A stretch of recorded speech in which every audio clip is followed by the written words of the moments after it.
啦，而家就到咗振華路啦，依間就係趙記傳承嘅中式甜品啦。裏頭咧就好多唔同嘅甜品嘅，大家不妨嚟到之後咧可以入去試下嘅喎。嗱，入到場內環境都好清靜，人流唔算多，啲員工都好忙咁樣攞啲食物俾顧客嘅。喺牆上邊仲寫明係手工嘅中國甜品，而環境真係都幾舒坦㗎。嗱，沿路上去仲有條樓梯，上到去就2樓啦。2樓咧就比較細少少，但係都比較幽靜嘅。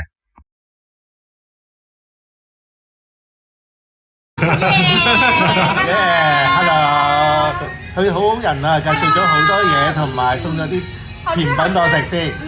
我哋一陣試下啲嘢食，好唔好食先？抹茶桂圓奶凍咧，得人民幣17蚊啫。跟住一個就係春季限定嘅開心果木皮雙皮奶，嚟緊咧仲有瀑布嘅布丁，仲有個咖喱魚蛋係免費㗎。魚蛋咧就凍嘅，咁但係味道都可以爽口嘅。但係如果熱啲咧，我覺得呢個魚蛋會好味啲，因為咖喱魚蛋就唔辣嘅。個姐姐就開始撞奶啦，撞完奶之後，我哋就等緊去凝固嘅時間啦。時間到啦，可以開嚟睇下究竟點樣樣啦。嚇到我爭啲都跌咗個蓋添。哇，凝固成咗啊，好成功啊！睇下彈下彈下噶喎，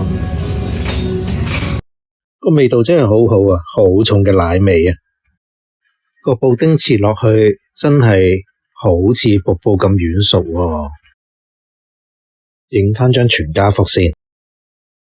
哇，其實佢每款呢嘅食物都滑捋捋喎，一不上筋就即刻跌返落嚟。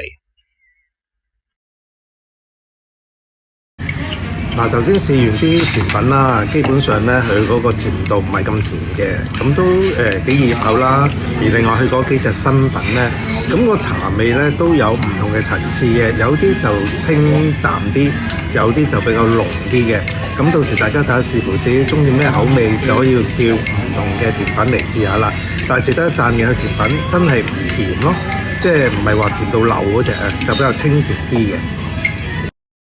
佢個菜單上邊有好多唔同嘅甜品，價錢都唔係好貴㗎。